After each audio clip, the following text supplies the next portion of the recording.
Atxaldeon, eskerrik asko etortzeagatik eta emanaldia antolatzeagatik.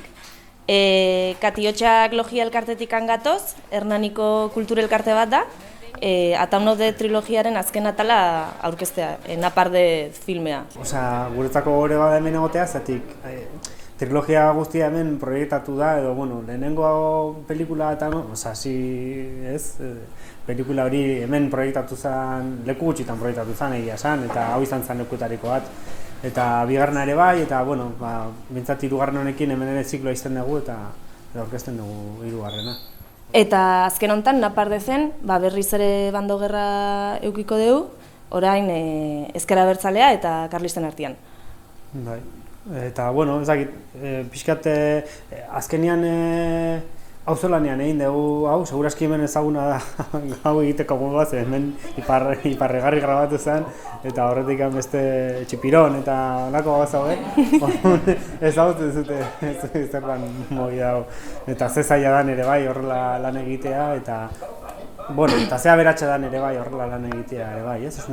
Auzolanean egin dugu, denbora librian, aste bukaeretan, lana bukatu ondoren, eta kriston jende pila mobilizatzen, azkenean 150 pertsonetik gora ibili gara grabatzen, eta zaila izan da, baina merezi izan du. Eta, ezagit, igual zinetik baino gehiago askotan esaten dugu igual herrian zerkitik, edo pastoral batetik seguraski gertuago egongo dela zinetik baino esperimentu hau orduan, baina, gustora gaude moetzarekin eta gustokoan ere bai.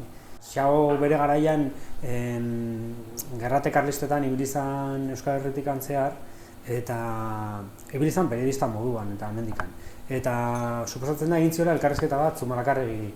Baina gero historialariek demostratu dute denborarekin elkarrizketa hori gezurrazkoa dela. Azkenean Xaok inventatu dintzula elkarrizketa hori. Eta nolabait irudikatzen zuen Zumalakarregi romantikoa eta abertzalea eta azken euskalduna izango aliz bezala. Eta, igual ez da egia, baina berdin zaigu, azkenean mitoak interesatzen zaizkigu eta fikzioak mitoak eraikitzen ditu, historia garaiek idazten dute eta orduan gehiago interesatzen zaigu hori, Xaoren ikuspuntu hori, mitoak eraikitzea edo mito berriak eraikitzea edo historiako pertsonaia bekartu gaur egun ere ekarri eta